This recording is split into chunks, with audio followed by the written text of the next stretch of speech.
राम रामेति रामेति रमे रामे मनोरमे सहस्रनाम तत्तुल्यं राम नाम वरानने। उद्भव स्थिति संहार कारिणीं क्लेशहारिणीं सर्वश्रेयस्करीं सीतां नतोऽहं रामवल्लभा। या देवी सर्वभूतेषु शक्तिरूपेण संस्थिता नमस्तस्यै नमस्तस्यै नमस्तस्यै नमो नमः। या देवी सर्वभूतेषु मातृरूपेण संस्थिता नमस्तस्यै नमस्तस्यै नमस्तस्यै नमो नमः। नमो देव्यै जगद्धात्रै शिवायै सततं नमः। दुर्गायै भगवत्यै ते कामदायै नमो नमः। नमः शिवायै शान्त्यै ते विद्यायै मोक्षदे नमः।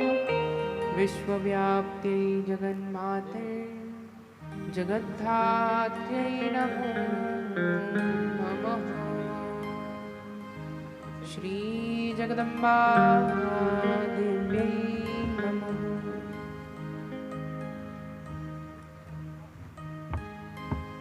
अथ भवान्याष्टकम्। न तातो न माता न बन्धुर्न दाता न पुत्रो न पुत्री न भृत्यो न भृता न जाया न विद्या न वृत्तिर्ममैव गतिस्त्वं त्वमेका भवानि।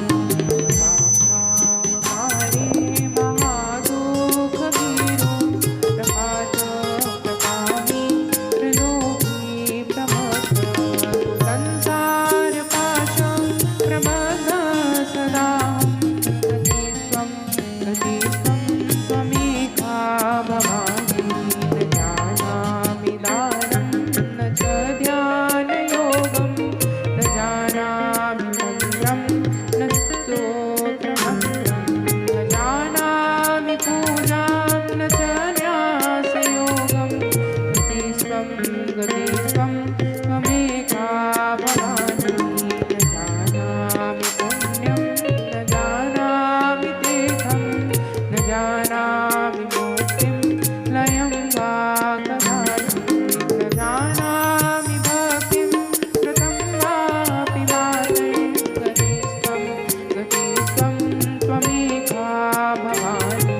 कुकर्णी कुसंगी कुबुद्धि कुदासा कुलाचारी कदाचारी कुदिष्टि कुवाक्य प्रबन्ध सदा। गतिस्त्वं त्वमेका भवानि। प्रदेशं रमेशं महेशं सुरेशं दिनेशं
हम सभी मानव जीवन का सर्वोत्कृष्ट फल सत्संग की प्राप्ति कर रहे हैं। मानव का अमूल्य फल है सत्संग। आज इस सत्संग की बेला में हम सभी माँ भगवती के कथा के विश्राम दिवस पर पहुंच चुके हैं, जहाँ माँ भगवती की आज कथा का विश्राम है। माँ भगवती केवल दुखों का ही विश्राम नहीं करते, अपितु हमारे सारे क्लेश, सारे बाधाओं का विश्रांति जिनके अंक में निहित हो, ऐसी माँ भगवती है। हम सबके माया को विनिर्मित सारे पापों से नष्ट करने के निमित्त ही माँ जगदम्बा अपनी वांगमयी प्रतिमूर्ति श्रीमद् देवी भागवत के रूप में आज प्रकट हुई हैं। हम सबका परम दायित्व है कि हम माँ भगवती जगदम्बा की इस कथा को अपने अंतःकरण पे व्याप्त कर लें। कौन है माँ जगदम्बा, यह बताने की आवश्यकता अब महसूस नहीं होती। मातृत्व क्या है, मातृत्व शक्ति क्या है, यह हम सबसे छुपा नहीं है। यह मातृशक्ति आज पराम्बा माँ भगवती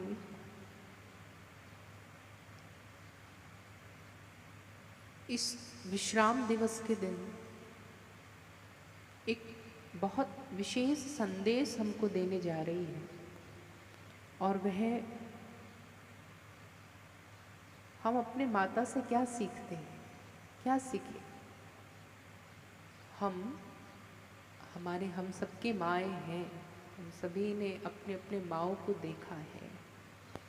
माता से हम क्या सीखते हैं, क्या सीख मिला। जीती जागती माता की मूर्ति क्या है, त्याग की मूर्ति। माँ केवल त्याग सिखाती है, त्याग ही करती है। कितना कष्ट सहती है, 9 महीने कोख में रख करके, और प्रसव कालिक जो पीड़ा है, कहते हैं वो उस स्त्री का दूसरा जन्म होता है जब वह माँ बनती है। मातृत्व शक्ति क्या है, ये हम अपनी माता से सीख सकते हैं। 9 महीने कोख में धारण भी करती है। दिन रात जब से वह माँ बनती है, उनकी पहली जीवन जीने की इच्छा उसकी संतान होती। अब वो जो भी कर्म करती है, जो भी उसके जीवन का लक्ष्य है, पहला लक्ष्य है संतान को सुख मिले। कभी भी उसके संतान को किसी भी प्रकार की कमी न हो। हर वह शिक्षा दीक्षा सब प्राप्त हो। हम तो बालक होते हैं, माँ के त्याग को समझ नहीं पाते, पर समझ में तब आता है जब या तो हम माता या पिता बने, या माता पिता का बिछोह हो जाए। उस पल पे ही हमें अपने माता पिता की याद आती है और उनकी सत्ता की महत्ता पता चलती है। कहते हैं माँ बेटे का है इस जग में बड़ा ही निर्मल नाता, बड़ा ही निर्मल नाता। पूत कपूत तुम्हें है पर माँ माता तुम्हें नाता, माता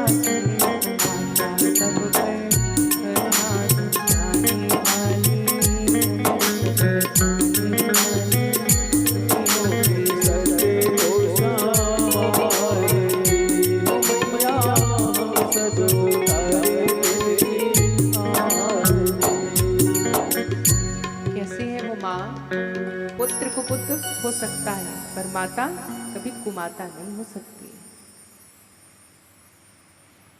इसीलिए मातृशक्ति को प्रथम प्रणाम किया गया है। शास्त्र कहता है क्या है वह माता, कौन है वह माता?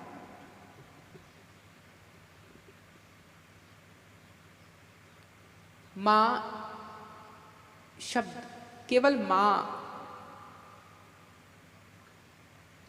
में ही उतना ममत्व है, वह प्रेम है। केवल हम मां 10 मिनट भी कह दें कि मां मां, अंदर से दिल कारुण हो जाता है, क्योंकि मां एक अपने आप में बीज मंत्र है। मां अपने आप में बीज मंत्र है। हम प्रेम से बोल करते हो देखें मां,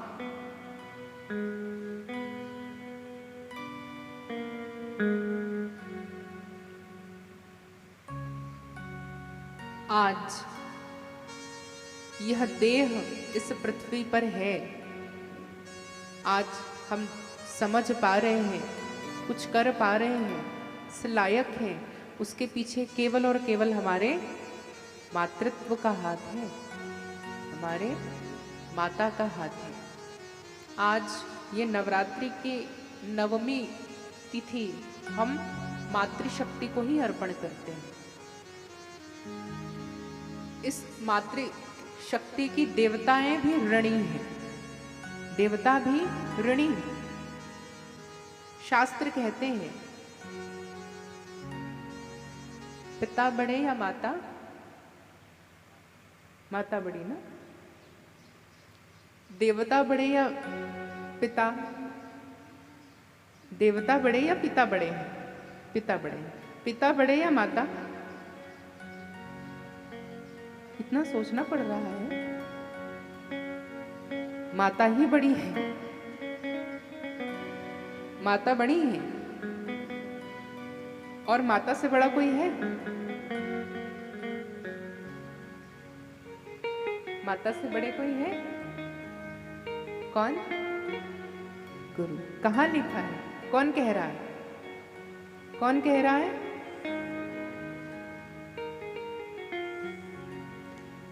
एक दीक्षा लेने वाले के भी 2 जन्म होता है। जो दीक्षा ले लेता है ना, उसे क्या कहते हैं मालूम है? द्विजाति। द्विज क्या कहते हैं? द्विज। द्विज का अर्थ क्या होता है?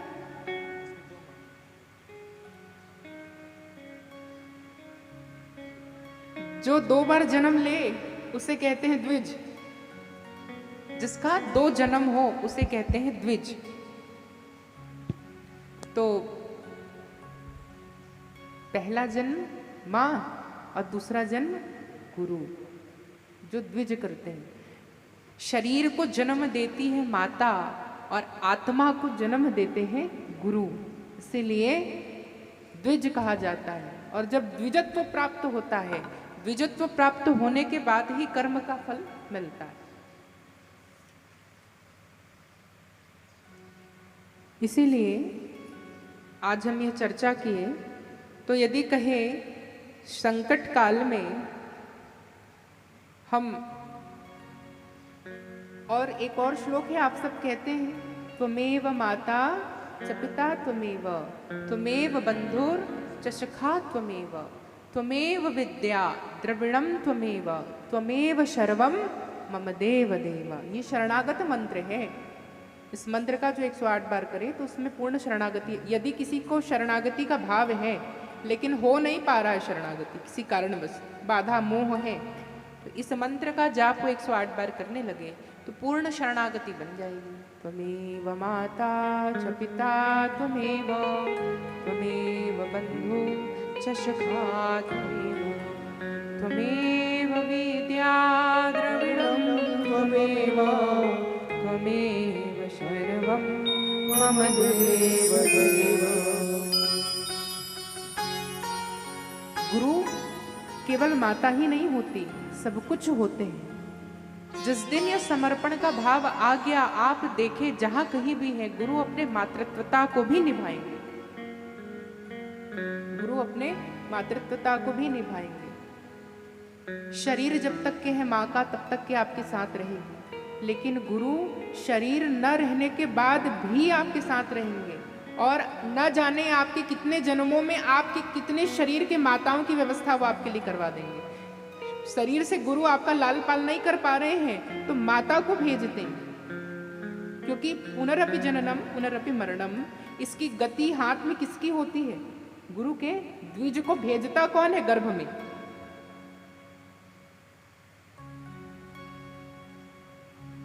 कहां लिखा है ये बात? कौन से पुराण में लिखा है? स्कंद पुराण में। पर अभी हम कौन सा पुराण बखान कर रहे हैं? देवी भागवत। तो देवी भागवत में स्वयं जगदम्बा माँ कह रही है 9वें स्कंध में 38वें अध्याय के 6वें नंबर का श्लोक, ध्यान से सुने। कौन कह रहा है? आदि शक्ति जगत जननी। क्या कह रही है? पितुः शतगुणा माता गौरवे चेति निश्चितम। ये लिखने लायक है, कोई शास्त्र पढ़ाए हमें ना तो इसको लिख लो। पितुः शतगुणा माता गौरवे चेति निश्चितम, मातुः सतगुणः पूज्यो ज्ञानदाता गुरु प्रभु। माँ जगदम्बा कह रही है शरीर के माता तो वह है, आपको इस भव संसार में ले आएगी, पर इस भव संसार से तारण का कार्य जगदम्बा ही गुरु स्वरूप होकर के करती हैं। इसीलिए पिता की अपेक्षा माता 100 गुनी श्रेष्ठ है। पितु सतगुणा माता गौरवे चेति निश्चितम, निश्चित रूप से पिता से 100 गुणी श्रेष्ठ माता है, शास्त्र कह रहे हैं। फिर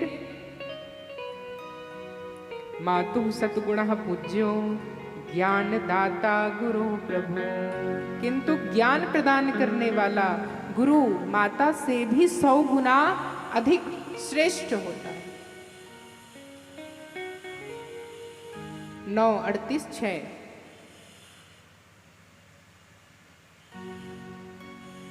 इसीलिए महाविपत्तौ संसारे यह स्मरेन मधुसूदन विपत्तौ तस्य संपत्तिर्भवेत् द्वितीयः शंकरः गुरु।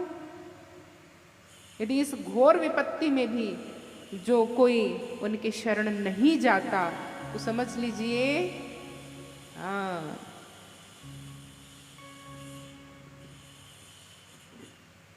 यह श्लोक रटने लायक है। इन श्लोक को रट लेना। इसीलिए आज माता की चर्चा हो रही है। मातृ ऋण से हम कभी उऋण नहीं हो सकते। पितृ ऋण मातृ ऋण इनसे कभी उऋण नहीं हुआ जा सकता। कहते हैं यदि विवाह ना करें तो पितृ ऋण लगता है, पितर संतुष्ट नहीं होंगे। क्या कह रहे हैं भगवान? विप्रो वृक्षो मूलका यंत्र संध्या वेदः शाखा धर्म कर्माणि पत्रं तान्मूलं यतन्तो रक्षणीयं चिन्ने मूले नैव वृक्षो शाखा। अर्थात केवल देवता ही नहीं, केवल पितर ही नहीं, देवता पितर गंधर्व यक्ष भी, जिस भी हमारे योनि के हैं, यदि कोई बालक या वंश का कोई भी यदि पूर्ण शरणागत या समर्पण ईश्वर के लिए होता है तो मातृकुल, माता के मातामह, प्रमातामह, मातुल जितना माता के पितरगण है, और इधर प्रपितामह, पितामह, वृद्ध पितामह, इनके जितने वंश हैं ये सब उस वंशी के ऋणी हो जाते हैं। ये सब उनके ऋणी हो जाते हैं जो ब्रह्मचर्य का पालन करते हैं। उनके ऋणी पितरगण हो जाते हैं।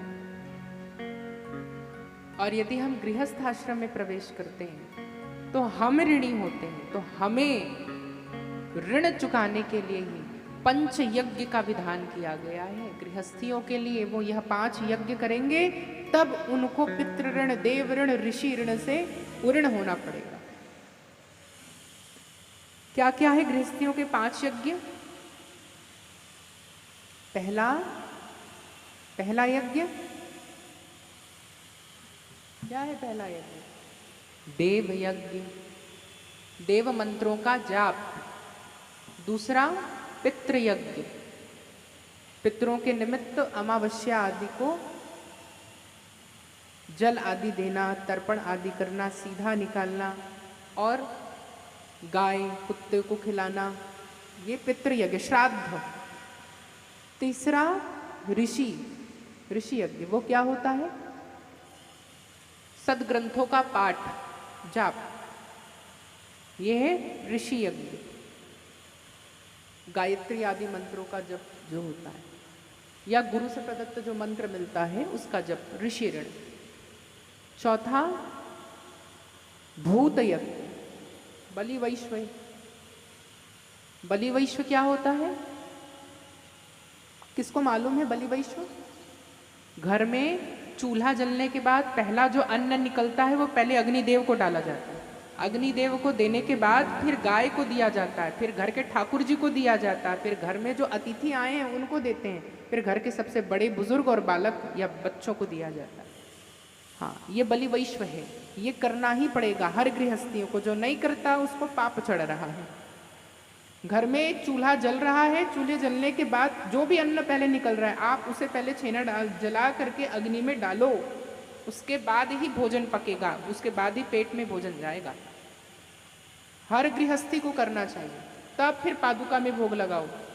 जब तक के घर में चरण पादुका जी है तो पहला अन्न निकलने के बाद वो अन्न शुद्ध तब होगा जब उस अन्न को अग्नि में डाला जाएगा। अग्नि में पक जाए फिर पहले गुरु जी पादुका के पास जाएगा, फिर गौ माता, इसके बाद घर के लोग उस भोजन को खाएंगे। ये बलि वैश्व है। जो यही कर लेने में तो उसके घर में कोई बीमार नहीं रहेगा, ना गाय बछिया मरेंगे। जो बलि वैश्व नित्य करता है, दिन में एक बार बलि वैश्व करना है। उसके बाद है पांचवा अतिथि सेवा। जो घर में अतिथि आ जाते हैं उनकी सेवा। इस प्रकार 5 यज्ञ बताए गए हैं। और कहा विरक्त के लिए, कहा विरक्तों के लिए ये 5 देवता उनकी सेवा करते हैं, वो जहां कहीं भी रहें, इसीलिए इसे विरक्त कहा जाता है। देवता उनके ऋणी हो जाते हैं। तो देखिए, वृद्ध मातामह, मातामह, प्रमातामह और मातामह, 3 इधर के ले लिए।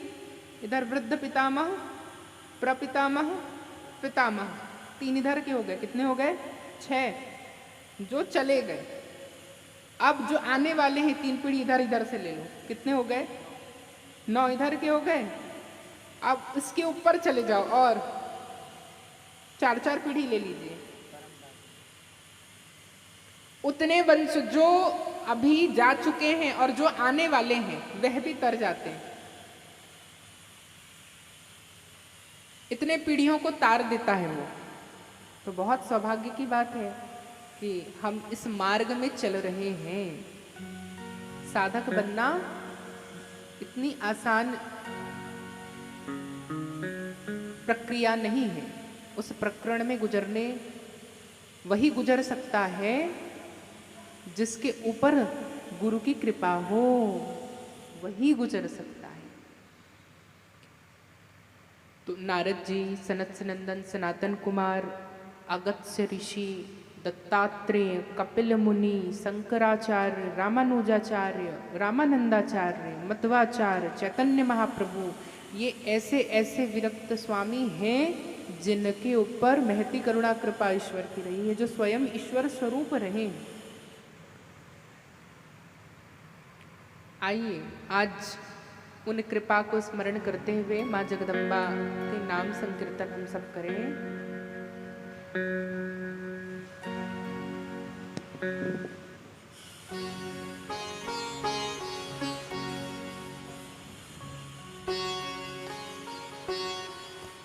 दुर्गति नाशिनी दुर्गा जय जय, दुर्गति नाशिनी दुर्गा जय जय, दुर्गति नाशिनी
राधा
हरिशरणम। परम आद्या शक्ति माँ जगत जननी राधा रानी की ही महती करुणा कृपा से आज हम सब राधा नाम संकीर्तन कर रहे हैं। कहते हैं एक बार राधा नाम का उच्चारण करने से कोटि कोटि पापों का शमन होता है। कल हमने नवम स्कंध की चर्चा की थी। नवम स्कंध माँ भगवती मूल प्रकृति का अध्याय है, जिसमें मूल प्रकृति की चर्चा हुई है। मूल प्रकृति आदि शक्ति जगत जननी पराम्बिका के 5 स्वरूप बताए गए हैं, जिसमें से पहला स्वरूप तो जगत जननी दुर्गा का ही है। दूजा स्वरूप माँ लक्ष्मी का है। तीसरा स्वरूप माँ सरस्वती का है। चौथा स्वरूप माँ काली का है और 5वां स्वरूप माँ राधा का है। ये मूल प्रकृति ही है 5, जो 5 स्वरूपों में प्रकट हुई है। इनमें से आह्लादिनी शक्ति माँ राधा है, जो सबको पोषित करती है, सबकी पोषिका है। कहा किसी भी देवता के आराधना में जब तक कि राधा रानी की कृपा नहीं होगी तब तक के हम प्रवेश नहीं कर पाएंगे। यदि कृष्ण का मिलन चाहिए तो हमें सर्वप्रथम राधा के ही शरण में जाना पड़ेगा। वस्तुतः राधा और कृष्ण में भेद नहीं है, लेकिन पृथ्वी में आने के लिए हमें माँ के कोख से ही जन्म लेना पड़ेगा ना। पिता का प्रेम तभी मिल पाएगा। माँ के कोख से जन्मने के बाद ही बालक पिता को देखेगा ना, उससे पहले पिता को देख ही नहीं सकता। उसी प्रकार जब तक के माँ की शरण नहीं ग्रहण करेंगे तब तक के पिता की दृष्टि पड़ ही नहीं सकती बालक पे। कैसे पड़ेगी? इसीलिए राधा की ही कृपा अति आवश्यक है हम सब के ऊपर। तो किशोरी जी से हम ऐसे प्रार्थना करते हैं, किशोरी कुछ ऐसा इंतजाम हो जाए, किशोरी कुछ ऐसा इंतजाम हो जाए, किशोरी कुछ ऐसा इंतजाम हो जाए, किशोरी कुछ ऐसा इंतजाम हो जाए।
करना है राधा रानी से हमें।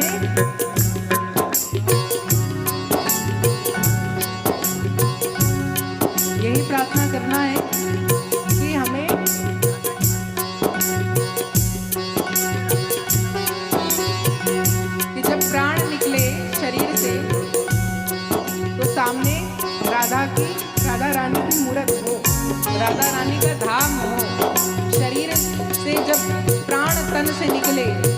जुबा पे राधा नाम हो, यही प्रार्थना करना है ना। कैसे संभव है? इसके लिए भजन का अभ्यास करना पड़ेगा। राधा रानी कह रही है कृपा तो खूब है, पर हमें भी चाहिए ना। वो कृपा कैसे होगी? कैसे होगी वो कृपा? कहा राधा रानी के चरणों की सेवा, चरण की सेवा हमें करनी है। कैसे करेंगे चरणों की सेवा? जब हम चरणों के अपने आप को चरणों का धूल स्थापित करेंगे, क्योंकि यदि रज का कण बनेंगे, रज के कण का सेवन करेंगे, तो कभी न कभी राधा रानी की कृपा होगी। ब्रजवासियों को नित्य ब्रज का रज लेना चाहिए। संत जन के चरणों की धूलि को वो नित्य जिह्वा में लेते हैं, वही राधा रानी की कृपा है। हम सब भी राधा रानी से प्रार्थना करते हैं, क्या तुम अपने भक्तों पे कृपा करती हो श्री राधे। तुम अपने भक्तों पे कृपा है श्री राधे। तुम अपने भक्तों पे कृपा करती हो श्री राधे। तुम अपने भक्तों पे कृपा करते हो श्री राधे। उनको अपने चरणों में जगह देती हो श्री राधे। सबको अपने चरण में देती हो श्री राधे। तुम्हारे चरणों में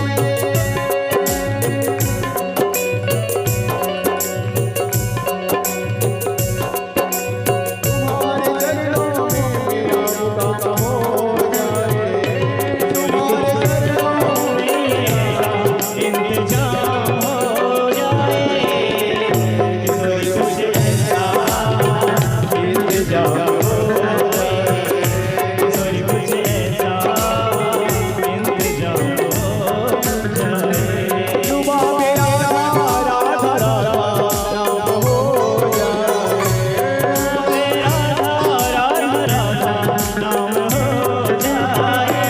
कोई कुछ ऐसा इंतजाम हो जाए। श्री राधे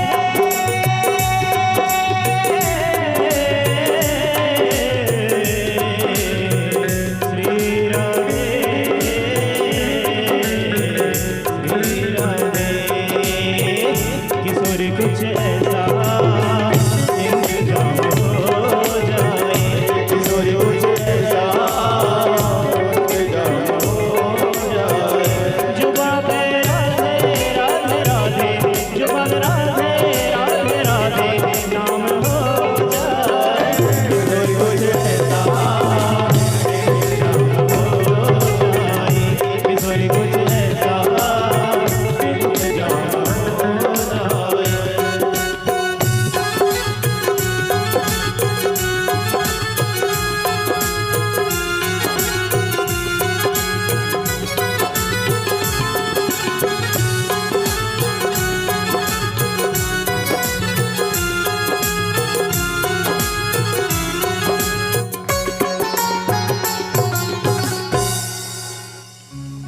इसलिए हे राधे ऐसा इंतजाम करिए कि हमारे जुबा पे राधे ही बस जाए। माँ भगवती कहती हैं कि यह कृपा इतनी जल्दी नहीं मिलती जब तक के शरणागत नहीं हो। शरणागति होगी तभी मुख से मेरा नाम निकल पाएगा। कैसे होगी शरणागति? कहा गोपी भाव लाना पड़ेगा। और जब गोपी भाव आ जाता है तो अपने आप हृदय में नाम लेना नहीं पड़ता, धड़कने ही कहने लगती है राधा राधा राधा। धड़कनों से ही निकलने लगेगा राधा नाम। ऐसी स्थिति आ जाए, लेना ना पड़े, श्वास श्वास में राधा का नाम आते जाए। कैसे होगा संभव ये? जब शरणागति होगी। और शरणागति कैसे होती है? राधे तेरे चरणों की श्यामा तेरी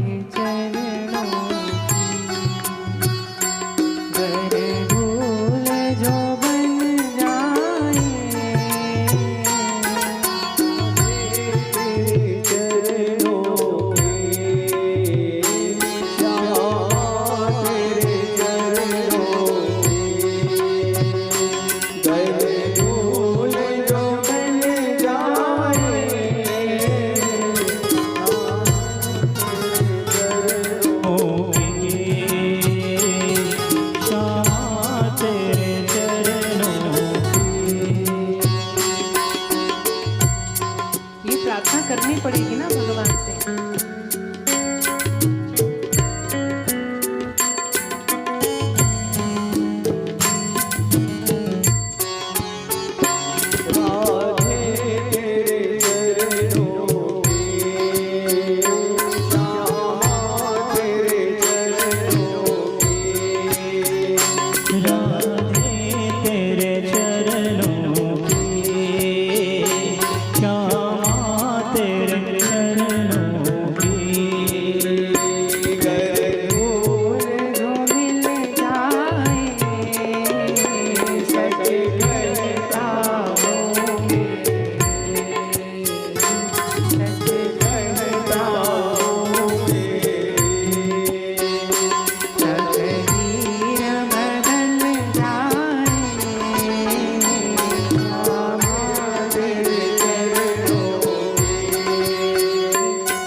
अकाट के अखंड प्रेम बना रहे। जब एक क्षण के लिए भी हम भगवान को न भूले, राधा नाम को न भूले, धाम को न भूले, भगवान को गुरु को न भूले, क्षण क्षण कण कण प्रत्येक व्यक्ति में भी हमको हमारे भगवान का दर्शन होने लगे, तब ये होता है। क्योंकि ये नजरें हैं। हम क्या कहते हैं, सिया राम मैं सब जग जानू। ये नजरें एक क्षण के लिए भी भगवान को न भूले, जहां देखे वहां हमें अपनी राधा अपने माधव का दर्शन हो। वो कैसे होगा? भगवान कहते हैं कि प्रेम गली अति साकरी जामे दो न समाए। यदि हम किसी से प्रेम किए हैं तो हमें हर जगह वही वही दिखना चाहिए। ये हृदय है।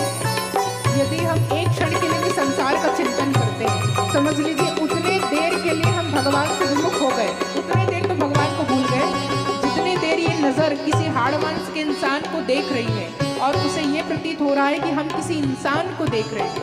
समझ लीजिए उतने देर वो भगवान को नहीं देख पा रहा है।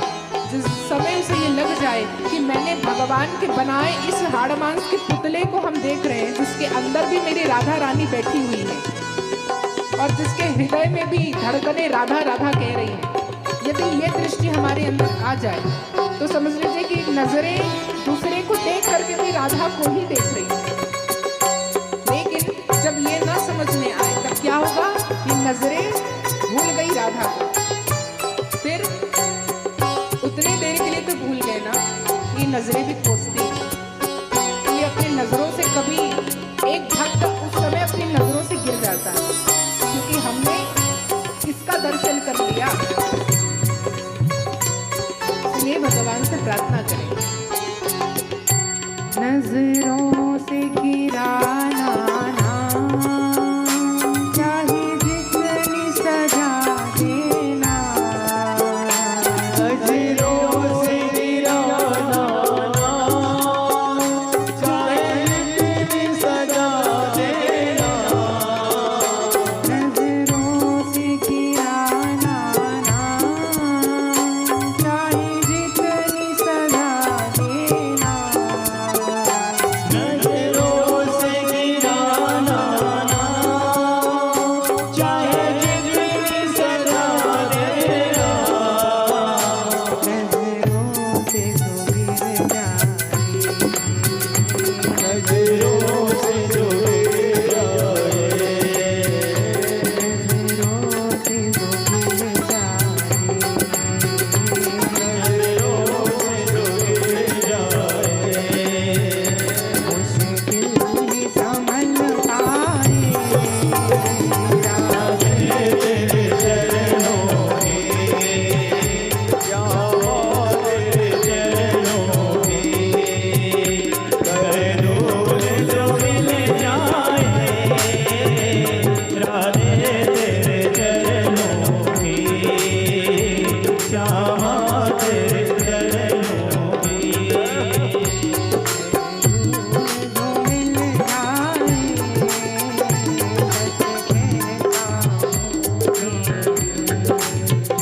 सच कहता हूँ वीर बदल जाए। राधे तेरे चरणों में श्यामा इतना ही नहीं, उस राधा रानी से एक ही पुकार है कि राधा रानी कभी अपने नजरों से न गिराना, ऐसी नजर हमें देना कि रग रग में सब पे कण कण पे हमें आपका ही स्वरूप के दर्शन हो, आप ही दिखें, आपके ही दिव्य दर्शन हमें प्राप्त हो। और इतना ही नहीं, इस जीवन की एक ही आस है कि जब भी प्राण निकले तन से तो जुबां पे राधा नाम निकले। कैसे निकलेगा ये राधा नाम? जुबां से मांगे।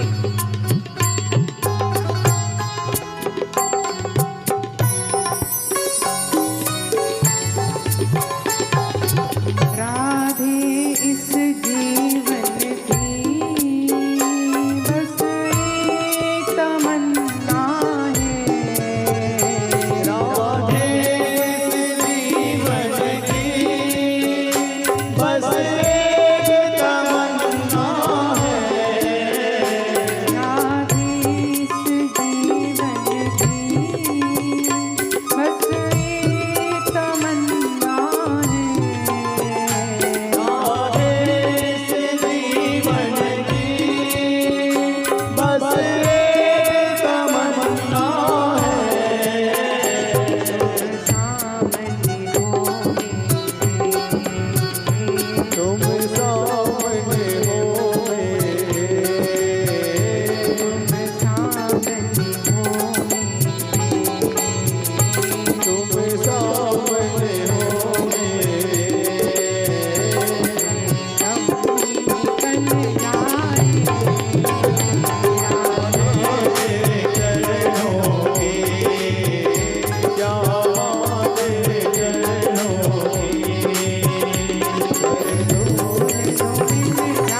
जगदम्बा जय हो। हे राधे, इस दास की एक ही विनती है कि इतनी कृपा करना कि बस मुख से राधे ही निकले। आज श्री राम जन्म दिवस है, राम नवमी है। पावन राम नवमी के महापर्व में हम सब आज देवी भागवत का श्रवण कर रहे हैं।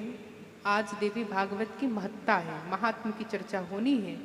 भागवत श्रवण का फल क्या है, इसकी चर्चा होनी है। फल क्या कहे, हम सबको राधा नाम संकीर्तन मिल रहा है, इससे बड़ा क्या फल होगा।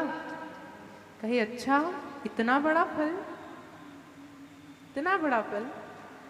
एक बार एक महात्मा, एक संत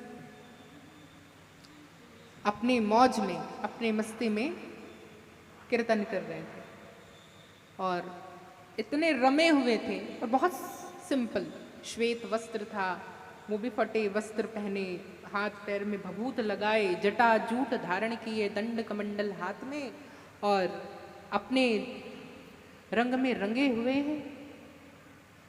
उनसे मिलने एक भक्त आया और वह भक्त को कहते हैं कि मौन थे। भक्त कहता है कि आपकी चर्चाएं हमने बहुत सुनी हैं, संतों का बहुत प्रताप होता है, आपसे हम आपकी दर्शन करने के लिए आए हैं, कुछ कृपा करें। तो वो कहते हैं बालक राम नाम लो, राम नाम। कहे राम नाम, ये राम नाम क्या कर लेगा, ये राम नाम क्या कर लेगा। हम तो सुने थे कि कोई वेद ज्ञान आप सुनाएंगे, कोई गीता का ज्ञान सुनाएंगे। राम नाम, ये 2 अक्षर का नाम क्या कर लेगा, ये 2 अक्षर का नाम क्या कर लेगा। कह रुको तुमको कथा सुनाते हैं। एक कन्या अपने घर में अकेली थी और घर में कोई नहीं था और रात का समय था। कुछ चोर देखते हैं कि ये घर में कोई आवाज नहीं आ रही है, लगता है कोई नहीं है, घर खाली है, आज रात को डाका डाला जाए। वो कन्या खिड़की से सुन ली, उसको पता चल गया। अब शाम होने को आई थी और वह अपने घर के पास खिड़की में खड़े हो गई और जैसे ही आहट सुनती है चोर का, कहती है अरे शमशेर सिंह जल्दी आइए, देखिए जरा भारी सामान यहाँ रखा है। अरे मुलायम सिंह जल्दी यहाँ आइए। 2-4 नाम ऐसे लेने लगी और जैसे ही उन्होंने नाम कहा, यहाँ तो बहुत सारे पहलवान रहते हैं, बहुत सारे लोग हैं यहाँ, ये खतरे से खाली नहीं है जगह, तो यहाँ नहीं जाना चाहिए। और वो दोनों चोर डाकू भाग जाते। तो कहा समझे, तो कहा क्या, देखो इस संसार के 2 सच्चे चोर 2 झूठे नाम सुन करके भाग गए, तो इस हृदय जगत में व्याप्त काम क्रोध लुपी झूठे चोर क्या वो भगवान के सच्चे नाम को सुन करके नहीं भाग जाएंगे? क्या तुम्हारा चरित्र नहीं बदल जाएगा? तो कहो राम नाम में कितनी शक्ति है। उसको समझ में आ गया कि राम नाम कितना सर्वव्यापक है। फिर भी उसके मन में शंका थी। कहते हैं कि राम नाम की इतनी महत्ता होती है कि एक बार गुरु के मुख से सुन ले तो बहुत कृपा होती है। एक राम नाम तो कहते हैं ठीक है, पर मैं तो नहीं कहूँगा, मुझे तो बड़ी चिढ़ मचती है कि भगवान का नाम लेने से। क्यों भगवान का नाम लिया जाए? कहे नहीं, एक बार ले लो। कहे मैं एक बार भी राम नाम नहीं लूंगा, राम नाम नहीं लूंगा, राम नाम नहीं लूंगा। गुरुदेव कहते हैं बस हमारा काम बन गया, हम मत लो।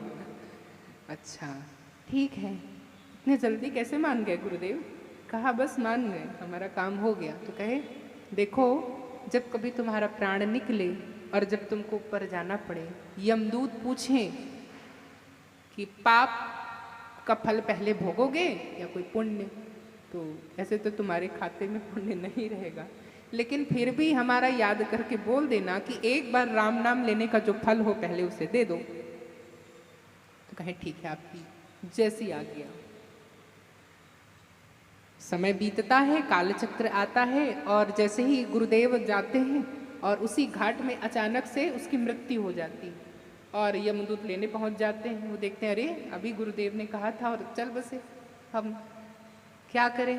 तो यमदूत आते हैं, कहते हैं बड़ा भारी है पापी, क्यों, क्या लेना है पहले तुम हम पापी पाप हो, क्या करें? एक राम नाम का कोई फल होगा, वो दे दो हमको पहले। तो कहते हैं एक राम नाम का फल, रुको, अभी पोथी उन्होंने निकाला, देखा कर्म का बही खाता, कहा सारे पापों का पुण्यों का फल तो है, अमुक अमुक पुण्य कर्म करने से अमुक अमुक फल मिलता है, लेकिन राम नाम को देखते हैं, इसका तो यहाँ तो कोई वर्णन नहीं है, क्या करें? लगता है हमारे पास नहीं है, हमको जाना पड़ेगा यमराज जी के पास। चलो तुमको लेके जाते हैं, उन्हीं से पूछते हैं। यमदूत के पास, यमदूत यमराज जी के पास लेकर के चले गए। यमराज जी के पास लेके जाते हैं, कहते हैं यमराज जी, ये जीवात्मा को हम लेकर के आए हैं, बड़ा पापी दुराग्रही है, लेकिन ये कहता है कि एक राम नाम का जो फल हो वो चाहिए। तो यमदूत कहते हैं अरे दुरात्मा मत कहो, हमारी शक्ति जल जाएगी। कहे क्यों? को हम देखते हैं, तो देखा राम नाम। कहा यहाँ भी यमलोक में भी हमारे पास कोई खाता बही नहीं है इसका कि राम नाम का क्या फल है। कहा हमारा यमलोक एक कण नहीं है, अब हम तो कह नहीं सकते क्या होगा। अब इसको तो फिर नारद जी बता सकते हैं। नारद जी को याद किया, नारद जी पहुंच गए। नारद जी कहते हैं कहो क्या हुआ? नारायण नारायण। वो कहे कि जीवात्मा है, कहता है राम नाम का फल चाहिए। तो वो कहते हैं हमारे 7 सुरों में भी तानपुरा के उन सरगम में भी वह नहीं है, हम नहीं बता पाएंगे, चलो ब्रह्मा जी के पास ले चलते हैं, हमारे पिताजी बता सकते हैं। पिताजी के पास लेके गए। कहते हैं ये जीवात्मा आया है और कहता है एक राम नाम का फल, और उसको पाप होते हैं कि पुण्य। तो कहे 4 मुख वाले ब्रह्मा जी वेद निकाले, 4 मुख से चारों वेदों को देख लिया। कहा इसमें तो कहीं नहीं दिख रहा है, क्या करें? कहा 4 मुख है फिर भी थक गए हम, नहीं है इसका वर्णन इसमें। तो जीवात्मा कहता है गुरुदेव ऐसे ही कह दिए क्या, क्या होगा इससे अच्छा। तो कहा चिंता मत करो, और हैं अभी हमारे पास, शिव जी हैं, चलो शिव जी के पास ले चलते। तो कहने लगता है अरे, फिर उनको लेके गए शिव जी के पास। शिव जी के पास जाते हैं, शिव जी से पूछते हैं महादेव हम आपके पास एक प्रश्न लेकर के आए हैं। प्रश्न है कि एक राम नाम का क्या फल है, वो है जीवात्मा को चाहिए। ध्यान में लगाते हैं, ध्यानस्थ होते हैं शिव जी और कहते हैं मैं सर्वस्व लुटा दूं अपना कैलाश और खुद भी लुट जाऊं इस राम नाम में, पर मैं तो कोई फल दे ही नहीं सकता, मेरा कैलाश छोटा है इस राम नाम में। कहा अरे अब क्या करें? वो जीवात्मा वहीं बैठ गया। कहा अब तो मैं यहाँ से नहीं जाऊंगा, अब आप कहीं भी ले जाओ। कहे क्यों? कहे राम नाम का कोई फल ही मेरे को नहीं दे रहा। तो शिव जी कहते हैं चिंता मत करो, पालकी मंगाई जाती है, तुम पालकी में बैठ जाओ। शिव जी एक तरफ पकड़ते हैं, एक तरफ ब्रह्मा जी, इधर यमराज और इधर नारद जी पकड़ करके पालकी में ले चलते हैं। बोलते हैं अब आपको साकेत लोक ही ले जाया जाता है, नारायण लोक, और वहां जाकर के स्वयं नारायण राम से पूछा जाता है कि राम नाम का क्या फल। उनको पकड़ करके ले जाए जा रहे हैं राम जी, और वो राम जी के पास जैसे उतरते कहते हैं नारायण प्रणिपात। शिव जी भी दंडवत प्रणाम करते हैं और कहते हैं कहें क्या हुआ, आप सब कैसे आप स्मरण किए? कहे ये जीवात्मा कह रहा है एक राम नाम का क्या फल है। हम सब तो निशब्द रह गए, क्योंकि राम नाम शतकोटि अपारा, करोड़ों चरित्र राम जी के हैं, और राम नाम की व्याख्या तो कोई कर ही नहीं सकता, क्या फल है? तो राम जी कहते हैं कि राम नाम तो मुझसे भी बड़ा है। राम जी स्वयं कह रहे हैं कि मुझसे बड़ा मेरा नाम है, मैं भी नहीं जानता। तो कहा कौन जानता है? तो कहा ये वही जानते हैं जो आपको राम नाम दिए, गुरु। गुरु की महत्ता व्यापकता इतनी है कि भगवान राम खुद कह रहे हैं नवधा भक्ति के निरूपण में, क्या कह रहे हैं? मोते अधिक गुरु ते लेखा। कब ये प्राप्त होगा? राम जी कह रहे हैं कि जब मुझसे बढ़ करके जब तुम गुरु को मानोगे और गुरु की पूजा करोगे, तब राम नाम की शक्ति उजागर होगी। कहा तो हमें क्या मिला? कहा तुम खुद देखो क्या मिला। कहाँ बैठे हो? कहा पालकी में। कौन पकड़ा है पालकी? कहे शिव जी। इधर ब्रह्मा, उधर देखो नारद जी, इधर स्वयं यमराज। कहाँ पे लेके आए? कहे साकेत लोग में। तो और क्या चाहिए? सब तो मिल गया तुमको। कहा अरे उछलने लगा। कहा सब मिल गया, देखा? फिर कहता हमने एक बार राम नाम लिया, इसका फल। तो कहा तुमको अभिमान हो गया है, ये तुमने नहीं लिया है, ये तुम्हारे उस संत की कृपा थी कि तुम जैसे डाकू को यहाँ पहुँचा दिया। उस संत के चरण जाओ, तब नवधा भक्ति याद करो। प्रथम भक्ति संतन कर संगा, दूसरी रति मम कथा प्रसंगा। श्री राम राम जय जय राम, श्री राम जय राम जय जय राम, श्री राम जय राम जय जय राम, श्री राम जय राम जय जय राम, श्री राम जय राम जय जय राम, श्री राम जय राम जय जय राम। प्रथम भक्ति संतन कर संगा, दूसरी रति मम कथा प्रसंगा। श्री राम जय राम जय जय राम, श्री राम जय राम जय जय राम, श्री राम जय राम जय जय राम, श्री राम जय राम जय जय राम, श्री राम जय राम जय जय राम, श्री राम जय राम जय जय राम। क्या कह रहे राम? नवधा भक्ति। भक्ति किसको सीखना है? राम जी। आज रामनवमी है, इसलिए हम राम जी के वचनों को याद करते हैं। आज कौन सी तिथि है? नवमी तिथि, मधुमास पुनीता। समय भी है राम जी के जन्म का, यही वो समय है, अवसर है। कहा राम जी किस तिथि में प्रकट हुए हैं? नवमी तिथि। आज कौन सी तिथि है? नवमी तिथि। भक्ति कितने प्रकार की है? 9 प्रकार की। उस नवधा भक्ति को नवमी के दिन आज हम सब श्रवण कर रहे हैं। प्रथम भक्ति संतन कर संगा, दूसरी रति मम कथा प्रसंगा। श्री राम जय राम जय जय राम, श्री राम जय राम जय जय राम। गुरुपद पंकज सेवा तीसरी, चौथी भक्ति मम गुण गण करनी। श्री राम जय राम जय जय राम, श्री राम जय राम जय जय राम। मंत्र जाप मम दृढ़ विश्वासा, जब भजन जो वेद प्रकाशा। श्री राम जय राम जय जय राम, श्री राम जय राम जय जय राम। शतदमसीन वीरति बहु कर्मा, निरतन अंतर सज्जन कर्मा। श्री राम जय राम जय जय राम, श्री राम जय राम जय जय राम। सातव सम मोहिमय जग देखा, मोहे अधिक संत कर देखा। श्री राम जय राम जय जय राम, श्री राम जय राम जय जय राम। आठव जथा लाभ संतोषा, सखने उन्नति कर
नहीं आई होगी? अच्छा, नहीं आई? पहली भक्ति समझ में आई?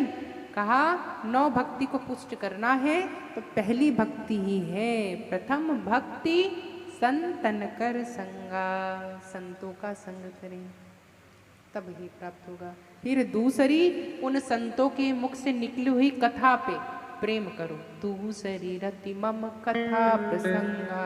ठीक है, ऐसे नहीं कि संत जी के पास बैठ गए फिर भगवान कब कथा खत्म हो और कब भूल जाए।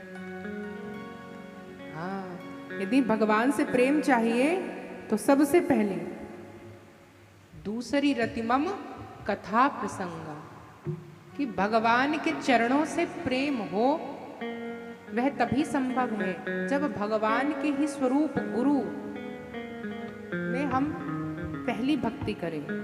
दूसरी कथा प्रसंगा, आप लोग सीख लीजिए। तीसरी क्या कह रहे हैं? गुरुपद पंकज सेवा, तीसरी भक्ति अमान। गुरुपद पंकज सेवा, तीसरी भक्ति अमान। चौथी भक्ति मम गुणगन, करई कपट तज गान। गुरु के पद की सेवा, तीसरी भक्ति, तब जाकर के आप अधिकारी बनेंगे मेरे राम नाम को लेने की। ये चौथी प्रकार की तब पात्रता आएगी जब आप गुरु की शरण हो जाएं, गुरु और ईश्वर को एक मान लें, गुरु से प्रेम करने लगे, उनके मुख से निकले नाम और कथा से प्रेम करने लगे, और नाम और कथा से प्रेम करने के बाद फिर उनके मुख से निकले हुए नाम मंत्र पे दृढ़ विश्वास हो, तब चौथी भक्ति हमारे पास आएगी।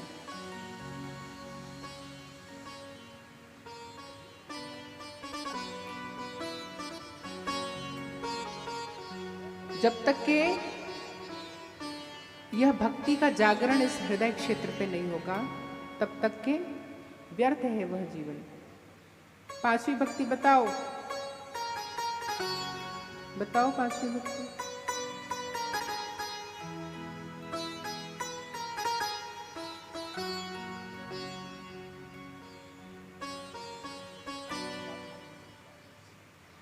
मंत्र जाप मम दृढ़ विश्वासा। पंचम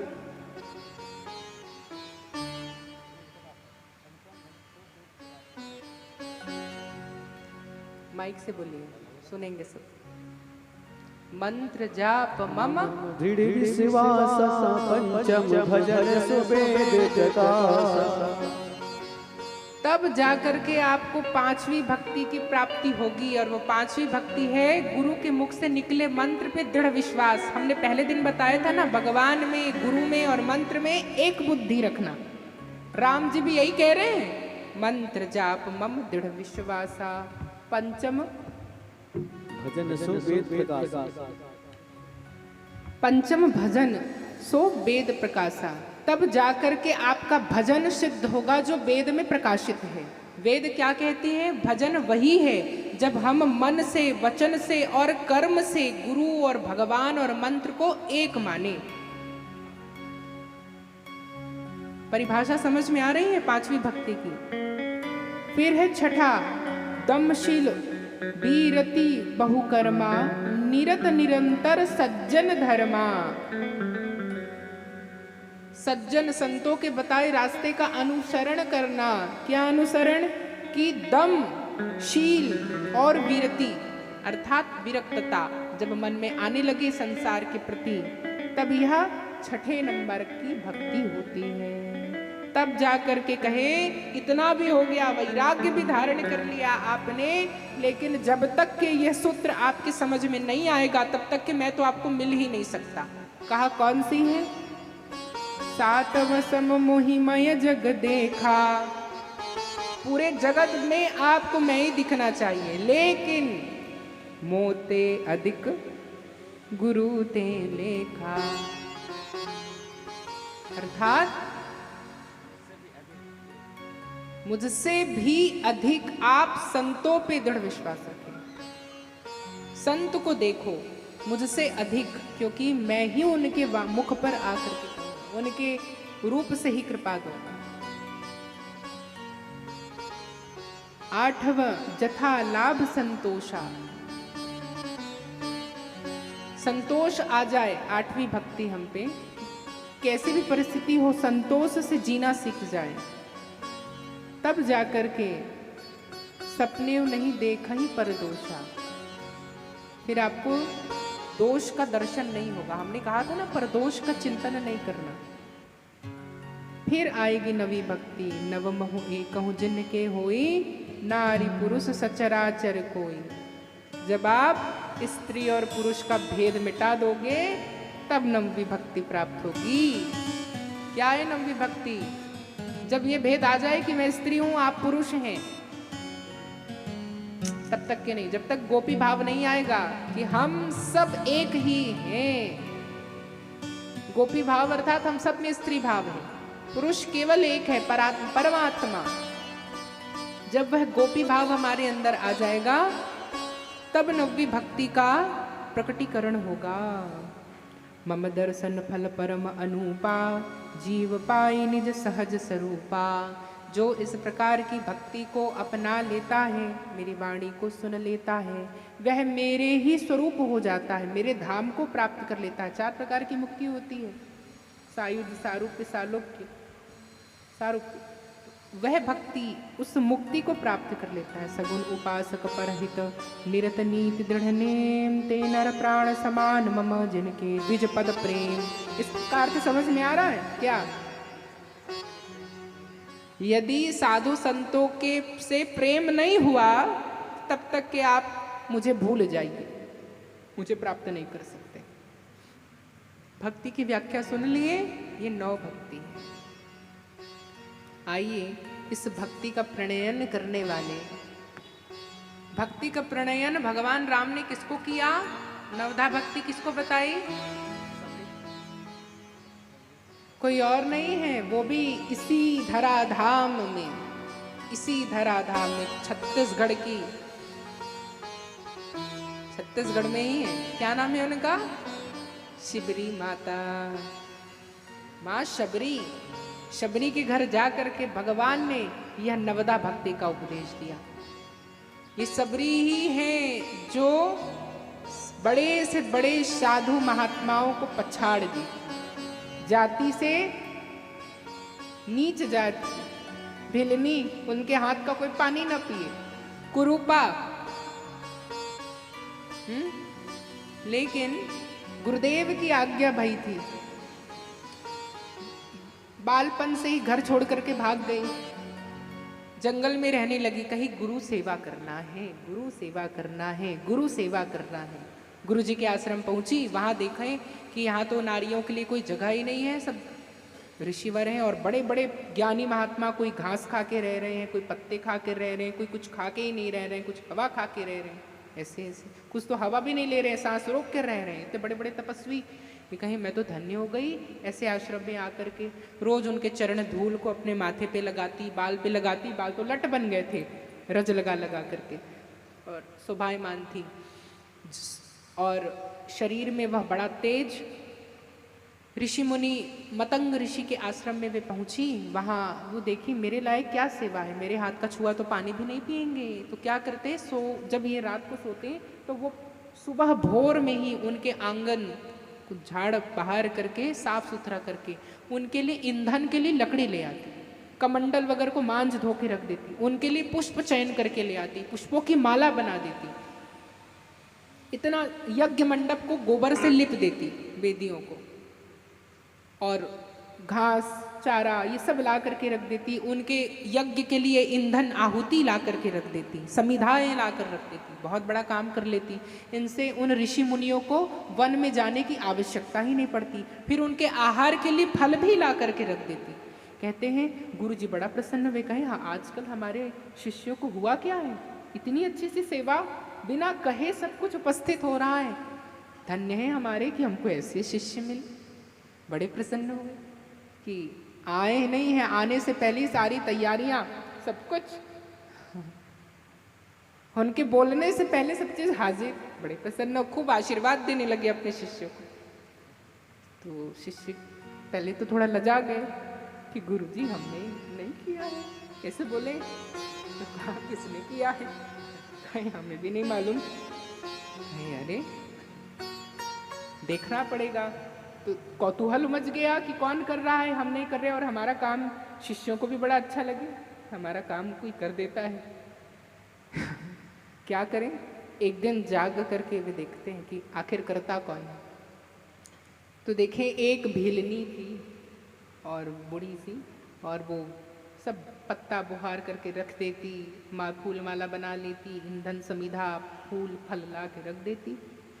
2-3 दिन उन्होंने देखा, फिर उन्होंने कहा कि आप किस जाति की हैं और स्त्री होकर के यहाँ क्या कर रही हैं? हम ब्राह्मण कुल के हैं, यहाँ ब्राह्मणों का वास है, यहाँ आप क्या क्या कर रही हैं? जाति की शूद्रा, हम तो देखते नहीं ऐसे का मुँह छाया नहीं पड़ना चाहिए, और आप यहाँ आ गई। गुरुजी बहुत आपका मुंह भी नहीं देखेंगे गुरुजी, और ये सब कर रही हो, राम राम राम राम। तो वो कहती अपराध हो गया, क्षमा क्षमा। तो एक कोने पे जा कर के बैठ गई। मैं क्या प्रायश्चित करूं बताइए? वो प्रायश्चित करने जा ही रही थी कि उतने में ही ऋषि मुनि जाप कर रहे थे, और वो समिधाएं थी, वो समिधाएं बोल पड़ी। वो जो समिधा लेकर के आई थी फल फूल, वो समिधाएं बोल पड़ी, और वो समिधाएं जिसको चढ़ाने के लिए वो लाए थे वो उठ नहीं रहे थे वहां से। कहा कि ये तो अपमान है भक्ति का बहुत बड़ा। तब वो मतंग ऋषि को पता चला कि इतना तेज है इसमें, जिसने इसका स्पर्श किया है, जिसने इसे तोड़ करके लाया है, उसमें कितना तेज होगा। तब मतंग ऋषि कहते हैं कि उस कन्या को, उस स्त्री को बुलाइए। उस स्त्री को बुलाते हैं और देखते हैं, देख करके गुरुजी उन्हें दृष्टि से ही दीक्षा पहले दे देते हैं। उसके बाद उनको बुलाते हैं और कहते हैं बलकल धारण करो, और नाम दीक्षा उन्हें कान पे दे देते हैं। दीक्षा हो गई, अब कहते तुम यहीं रहो, पास में कुटिया बना लो और यहीं रहो और नित्य सेवा करना, देखते हैं कौन रोकेगा। हलचल मच गया, वेद का अपमान, वेद का अपमान, ब्राह्मण होकर के स्त्रियों को आश्रम में रख लिए। पहले ऐसी रामचरितमानस में या वाल्मीकि रामायण में मर्यादा, वेद मर्यादा, स्त्री आज से वो भी शूद्रा आश्रम में पूजा पाठ में साथ में रहने लगी। ये क्या हो गया? घोर अपमान, घोर अपमान।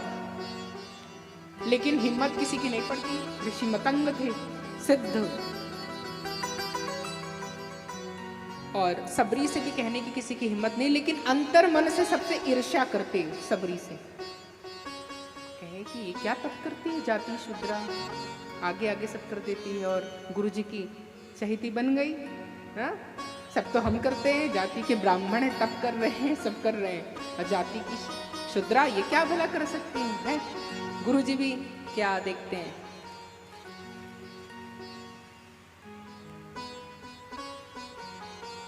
मतंग ऋषि सब समझ रहे, कहे कुछ नहीं, समय आएगा सबको जवाब मिलेगा। उन्होंने कहा, सब सबरी को अवहेलना ही करते थे, कहीं ना कहीं दिखा देते थे कि तुम जाति से क्या हो। पर सबरी कभी कुछ कहती नहीं, बस अपनी सेवा निरंतर करती, गुरुजी की सेवा करती। समय आया, गुरुजी ने अपना दिव्य तेज दिखाया, और समाधि का समय था। सबरी को कहा कि सबरी, अब हम जा रहे हैं, जाने का समय है, इस आश्रम की देख करना, अब हमारा समय हो रहा है जाने का, हम समाधि ले रहे हैं। वो कहे, गुरुजी आपसे पहले मुझे जाना है। कहे, नहीं, अभी हमारा आदेश है, तुम रहो और तब तक रहना। कहा, हम तुम्हारी भक्ति से रीझे हैं, हम चाहते हैं तुम रहो, तुम्हारी आयु अल्प थी, लेकिन हम अपनी आयु तुमको देते हैं, और अब हम जा रहे हैं कि तुम रहो यहाँ और अपनी सेवा करो। तो कहा, बिल्कुल, और प्रतीक्षा करना, हम आएंगे। कहा, राम रूप में हम आएंगे तुम्हारे। कहा, मैं इंतज़ार करूँगी। कहा, कब तक? तो कहा, 40,000 वर्ष इंतज़ार करो। वो सबरी गुरु की आज्ञा मान करके उतने वर्ष तपी, देखती रही कि अब गुरुजी है, अब आएंगे गुरुजी, गुरुजी की आज्ञा है। वह रोज अपने डेहरी पे पुष्पों का मार्ग चयन करती और नित्य पुष्प लेकर के आती। इधर देखते कि वेद में लिखा है कि भगवान दशरथ नंदन श्री राम का जन्म होगा और वे दंडकारण्य वन से होते हुए इधर कौशल प्रदेश आएंगे तो हम हो सकता है हमारे कुटिया में आ जाए। आहार पानी रोक करके कोई एक पैर पे खड़े होकर तप कर रहा है, कोई एक उंगली पे खड़े होकर तप कर रहा है, कोई भूमि पे समा कर तप कर रहा है, बड़े बड़े तप करने लगे। और इधर सबरी कुछ नहीं, बस जय गुरुदेव जय जय गुरुदेव जय गुरुदेव जय जय गुरुदेव जय गुरुदेव जय गुरुदेव जय जय गुरुदेव जय गुरुदेव जय गुरुदेव जय जय गुरुदेव जय गुरुदेव जय जय गुरुदेव जय गुरुदेव जय जय गुरुदेव आओ आओ मेरे गुरुदेव आओ मेरे गुरुदेव कृपा बचाओ जय गुरुदेव कृपा बचाओ जय गुरुदेव श्री गुरुदेव जय जय गुरुदेव जय गुरुदेव जय जय गुरुदेव जय गुरुदेव जय जय गुरुदेव जय गुरुदेव जय जय गुरुदेव जय गुरुदेव जय गुरुदेव जय जय गुरुदेव। जैसे ही भोर होती दिन होता बस दिन रात वो सबरी कहती जय गुरुदेव जय जय गुरुदेव, गुरु बोल गुरु बोल गुरु बोल। उसकी पूरी बाड़ी गुरु गुरु गुरु नाम से महक उठती, पत्ता पत्ता वो अपने गुरु नाम से लगाती, मतंग ऋषि के नाम से झाड़ू को हारती, लीपती, फूल माला बनाती और अपने गुरुदेव की समाधि पे जाकर रख देती और कहती जय गुरुदेव जय जय गुरुदेव जय गुरुदेव जय जय गुरुदेव। इधर जो ऋषि मुनि थे वो ऋषि मुनि देखते कहते क्या कर रही है, कहाँ इसकी कुटिया में भला आएंगे राम। वे कहते श्री राम जय राम जय जय राम, श्री राम जय राम जय जय राम, श्री राम जय राम जय जय राम, श्री राम जय राम जय जय राम, श्री राम जय राम जय जय राम, श्री राम जय राम जय जय राम, श्री राम जय राम जय जय राम, श्री राम जय राम जय जय राम, श्री राम जय राम जय जय राम, श्री राम जय राम जय जय राम, श्री राम जय राम जय जय राम, श्री राम जय राम जय जय राम। सबरी कहती देखो इनको, अच्छा इनको, तो वो कहती आप जैसे हम महात्मा नहीं हैं, हम राम को देखे ही नहीं हैं, हम क्या जानेंगे राम कौन है। हमने गुरु को देखा है, गुरु की आज्ञा वही है, हम बस यही करें। ये कहते कैसी सबर है, भीलनी जाति की सारा फूल ले जाती हो, हमारे राम के लिए फूल ही नहीं रहता, सारा फूल तुम मार्ग पे बिछा देती हो, ये क्या हुआ। तो जैसे ही एक दिन वो देखते ब्रह्म मुहूर्त में ही जाग करके सारे फूल का चयन कर लेती। आज इसको देखते हैं जैसे ही वो ब्रह्म मुहूर्त में जाते तो वृक्ष क्या करते थे, सबरी बहुत झुक गई थी, सीधी खड़ी नहीं हो सकती थी और वृक्ष खड़े खड़े। लेकिन जैसे ही माँ सबरी जय गुरुदेव जय जय गुरुदेव जय गुरुदेव जय जय गुरुदेव, जैसे ही माता सबरी जाती वो खड़े खड़े वृक्ष झुक जाते और झुक करके सारे फल फूल नीचे गिरा देते, उन्हें गिरना न पड़े, बस वो जा करके वृक्षों के सामने हाथ फैलाते और फूल पुष्प उनके नीचे आ जाते और वो ले करके आ जाते। एक दिन जब देखा उन्होंने कि सारा फूल यही ले जाती है तो वो ऋषि मुनि गए और कहते आज हम छोड़ो। तो जो फूल और फल से लगे हुए थे वो उनको देख करके खड़े हो गए कि हमें आपको फूल देना ही नहीं, आप जाइए कहीं और। ये वृक्ष और ये फूल तो सबरी के नाम पे है, उन्हीं को देंगे। उन्हें बड़ी चिंता हुई क्या करें। तब उन्होंने कहा ऐसे नहीं मिलेगा, हम देंगे ही नहीं। प्रार्थना किए, वसुधा मंत्र को कमंडल से छिड़के, वो वृक्ष और खड़े हो गए। फिर कहा वनस्पति मंत्र को छिड़के, फिर वृक्ष खड़े हो गए। तब कहा अपने इस मंत्र का प्रयोग करते हो हमारे ऊपर, कुछ नहीं होने वाला है। हमें भक्ति के जल और गुरु नाम से सींचा जाता है माता सबरी के द्वारा। जाओ उसी भिलनी को बुला कर लाओ, वो कहेगी तब हम आपको एक फूल दे पाएंगे। सबरी माता को बुला के लाते हैं, चलो भाई हमें फूल चाहिए अपने राम के लिए। कहे चलिए, सबरी माता जाती है, कहते हैं अब तोड़िए, कहा फिर भी नहीं टूट रहा। तो कह रहे हैं सबरी ये वृक्ष सुनना चाहते हैं, आप भी कहिए श्री गुरुदेव जय जय गुरुदेव, श्री गुरुदेव जय जय गुरुदेव, श्री गुरुदेव जय जय गुरुदेव, श्री गुरुदेव जय जय गुरुदेव, श्री गुरुदेव जय जय गुरुदेव, श्री गुरुदेव जय जय गुरुदेव। जैसे ही उस ऋषि मुनियों ने राम नाम को छोड़ करके गुरु नाम लिया, वो फूल फल के लगे हुए वृक्ष झुक गए और अपने सारे फूल फल को छोड़ दिए। उन्होंने कहा बहुत सिद्ध महात्मा है ये सबरी, लेकिन फिर भी उन्होंने उसे ध्यान नहीं दिया। कहा ज्यादा इसको ध्यान देंगे तो सारी नारी समाज चढ़ बैठेंगी, सारे नारी समाज चढ़ बैठेंगी। अभी तो हम ही हैं, पता चला आश्रम में हम चले जाएंगे और सारी नारियां आकर आश्रम में बैठ जाएंगी, इसलिए नहीं जाने दिया। उसके बाद वे कभी फिर उस वृक्ष के पास नहीं गए, क्योंकि रोज गुरु बोलना पड़ेगा, रोज सबरी की विजय होगी, सब देखेंगे सब जानेंगे। इसलिए कहा सबरी माता आप ही रोज फूल लाइए और हमको दे दिया। माता सबरी नित्य फूल लाती और बिछा जाती। वो समय नजदीक था, राम जी को वनवास मिल गया, राम जी वन की ओर आते हैं। जैसे ही आते हैं इधर उस धाम में कौशल वन में एक ऋषि थे, बहुत तपस्वी।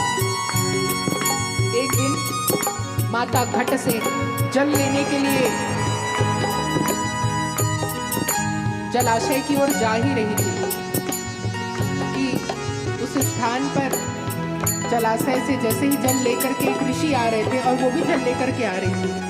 जल को छीट दिया, धो दिया। दूसरे दिन देखिए अरे महात्मा जी आ रहे हैं, मैं झाड़ू बुहार देती हूँ। झाड़ू बुहारने लगी, उधर से एक ऋषि आए स्नान करके और एक छोटा सा तिनका उनके पैर पे चले गया। साधु कहते हैं रे शुद्रा, ये क्या किया तुमने? मेरा पूरा पवित्रता भंग आप करती, मेरी पवित्रता भंग हो गई, मुझे फिर से स्नान करना पड़ेगा। दूर दूर ऐसे करके उन्हें दूर कर दिया और जाकर के फिर से स्नान करने चले गए। स्नान करने के कारण उस ऋषि को कोढ़ हो गया और वो जल जहां से सब पानी भरते थे पूरा जल में कीट बढ़ गए और पानी सड़ गए, दुर्गंध। अब वहां आसपास सब पानी के लिए भटकते, क्या करें? सब कहे इस शुद्रा के कारण हुआ है, इसने जाकर के जल भरा और उसके कारण देखो आज जलाशय ऐसा हो गया और इस ऋषि को कोढ़ हो गया। इस शुद्रा ने एक कंकड़ मार दिया, उस कंकड़ के स्पर्श से उस ऋषि को कोढ़ हो गया। देखो इस शुद्रा से बच कर रहो, ये शुद्रा ठीक नहीं है, ये सबरी ठीक नहीं। अब सारे ऋषि मुनि अपने बैठ गए और राम नाम का उच्चारण करने लगे। राम जी हमारे यहाँ आएंगे, हमारे यहाँ आएंगे। सब पाट दरवाजा खोल के बैठे, कहे हम 100 वर्षों से एक टाइम भोजन करके रहते हैं। तो बाजू में एक ऋषि थे, कहे तुम एक टाइम भोजन करते हो, हम तो दोनों टाइम भोजन ही नहीं करते, हमारे पास पहले आएंगे राम जी। एक ऋषि कहते हैं तुम भोजन नहीं करते पर जल तो लेते हो, हम तो जल भी नहीं लेते, तो हमारे पास राम जी आएंगे। तो दूसरे ऋषि कहते हैं तुम जल तो लेते हो, हम जल भी नहीं लेते, वायु में रहते, हमारे पास राम आएंगे। एक ऋषि उल्टे लटक रहे थे, वे कहते हैं कि आप सबके पास भी नहीं आएंगे, हमने तो अपने प्राण वायु को भी रोक रखा है, हमारे पास आएंगे। सबरी माता सबको दंडवत प्रणाम करती है और जा करके जय गुरुदेव जय जय गुरुदेव जय जय गुरुदेव। अचानक से गुरुजी की समाधि से तेज प्रकाश उत्पन्न हुआ। अब सबरी को स्पंदन हुआ कि सबरी जागो, अब मैं आ रहा हूँ, आती है। मतंग मुनि के आश्रम में खुशबू, गुरुदेव की जो खुशबू थी वो छा गई और माता स्फुरित हो गई और रास्ते में फूल बिछा दिया, जा करके बेर ले आई। और जैसे ही भगवान श्री राम का आगमन हो रहा है, माता दंडवत प्रणाम करती है और तो सारे ऋषि अपने अपने दरवाजा खोल के खड़े बैठे थे कि हमारे पास आएंगे, हमारे पास आएंगे। वो देखते हैं वो आए और एक महान तपस्वी जो उल्टे लटक रहे थे, जिन्होंने कहा था ना तुम किसी के पास नहीं जाएंगे, राम हमारे पास आएंगे, वो उल्टे लटक रहे थे ऋषि। देखे जैसे आंखों से कि धनुष बाण पकड़ करके आए हैं तो सीधे होते हैं, कहे दंडवत, हाँ दंडवत ब्राह्मण देवता ऋषि मुनि। आज ऋषि मुनि कहते धन्य हो गए आपके दर्शन। हाँ हाँ हम भी धन्य हुए, लेकिन हमें बहुत विचलन है। कहा क्यों?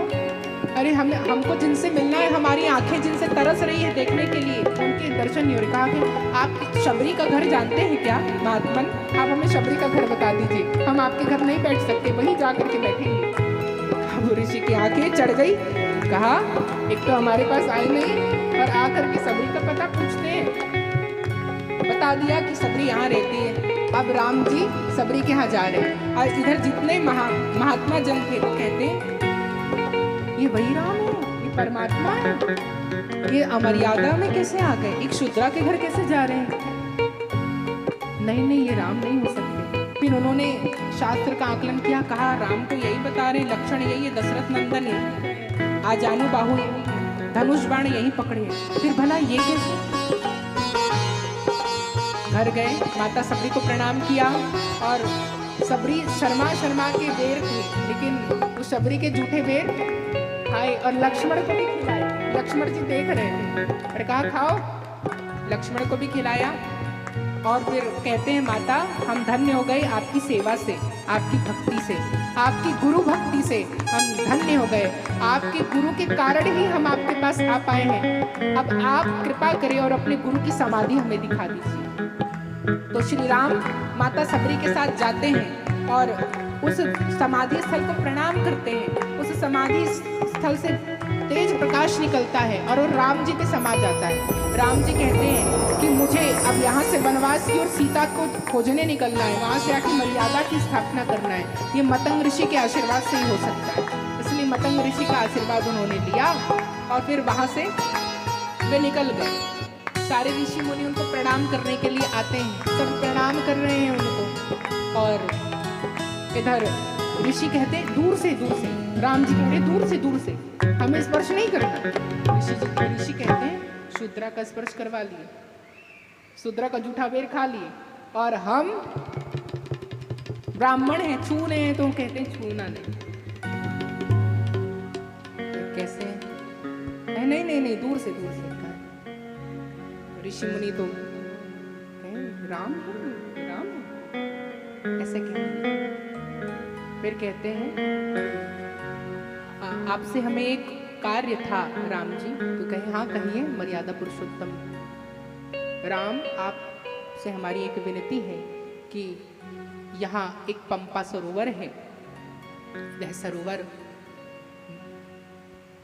कीटाणुओं से, कीड़ों से पट गया है और हम ऋषि मुनियों को प्यास पानी पीने के लिए भी कोई जलाशय यहाँ नहीं है। आप जाकर के उसे, और एक ऋषि जो बहुत तप कर रहे थे, इसी शूद्रा के एक कण से लगने से उन्हें तो कुष्ठ हो गया है, तो आप जाकर थोड़ा सा कृपा करिए और उसे करें। कहा अरे नहीं मेरे जाने से नहीं आप ही जाइए। बोले नहीं अरे हम नहीं जा सकते, हमें वो शक्ति नहीं है।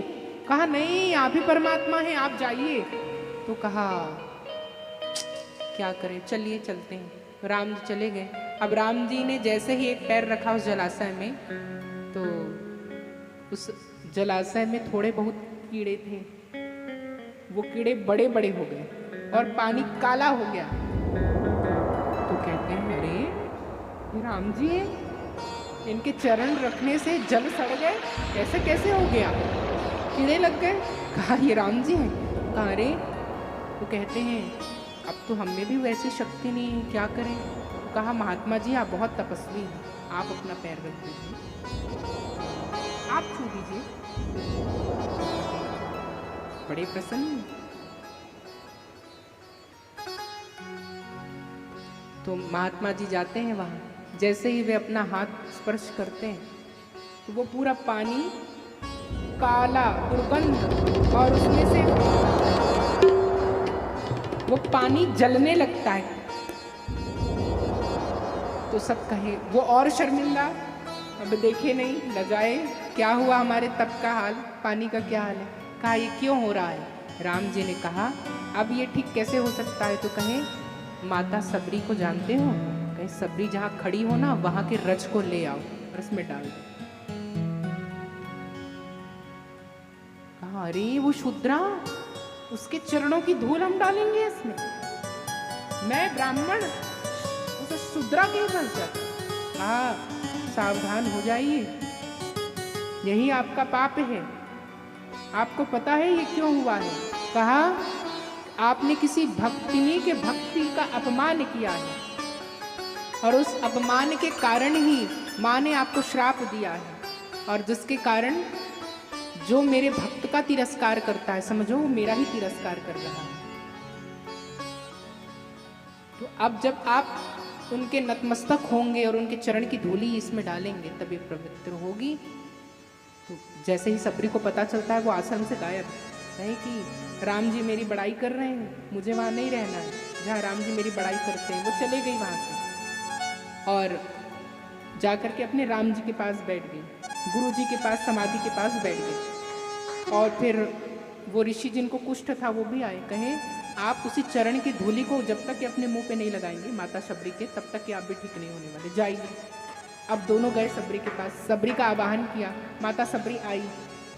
तो सबरी तो खूब रो रही थी, कही ये मैं कुछ नहीं हूँ, मैं तो जाति से शूद्रा, मेरा भला क्या सामर्थ्य, किससे हुआ है?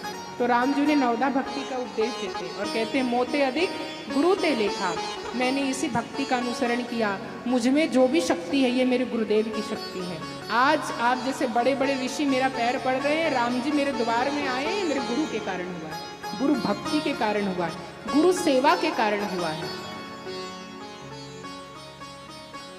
तो फिर उनके धूली को दिया गया और वो धूली ऋषि अपने मुख में जैसे ही डालते हैं वो स्वर्ण शरीर उनका हो जाता है, कांतिमय शरीर। और उन धूली को जैसे ही जलाशय में डाला जाता है वो जलाशय फिर से पंपा सरोवर बन जाता है और सुंदर सुंदर कमल खिल जाते हैं, जलाशय के जल इतने मीठे अमृत हो जाते हैं। उन ऋषि ने और राम जी ने उस पंपा सरोवर से जल लिया और माता सबरी के चरणों पर अर्पित किया और कहा कि हे सबरी, आज से मैं तुम्हें वरदान देता हूं कि भक्ति बड़ी की सेवा बड़ी, आज से सेवा सबसे बड़ी रहेगी मेरी। और कहिए जाति पाति पूछे नहीं कोई, हरि को भजे सो हरि का होई। भगवान जाति देख करके, रूप देख करके नहीं मिलते, भगवान सेवा देख करके, धैर्य भाव देख करके मिलते हैं, जो सबरी में था। कहा आज से यह धाम शिवरी नारायण के नाम से जाना जाएगा। इतने बड़े बड़े भक्त हुए, ध्रुव जी, नारद जी, प्रहलाद जी, मीरा हुए ना। क्या इनके नाम के बाद या इनके नाम के पहले ध्रुव नारायण लिखाता है, प्रहलाद नारायण लिखाता है, मीरा नारायण लिखाता है? मीरा कृष्ण भी नहीं लिखाता ना। बड़े बड़े भक्त हुए, किसी का नाम लिखाया नहीं। लेकिन ये पहली है, ये शूद्रा जाति की सबरी जिसका नाम नारायण के आगे लिखा गया। और आज भी उस शिवरी नारायण धाम में जब पंगत लगता है ना, तो पंगत में कहते हैं जब तक कि उस शूद्रा का नाम पहले नहीं लोगे तब तक पंगत में पत्तल नहीं परोसाता, तब तक अन्न नहीं रखाता। सब कहते हैं बोलिए शिवरी नारायण भगवान की जय, श्री शिवरी माता की जय। उस शबरी का नाम लेने से ही वहां पंगत लगता है, प्रसाद वितरण होता है।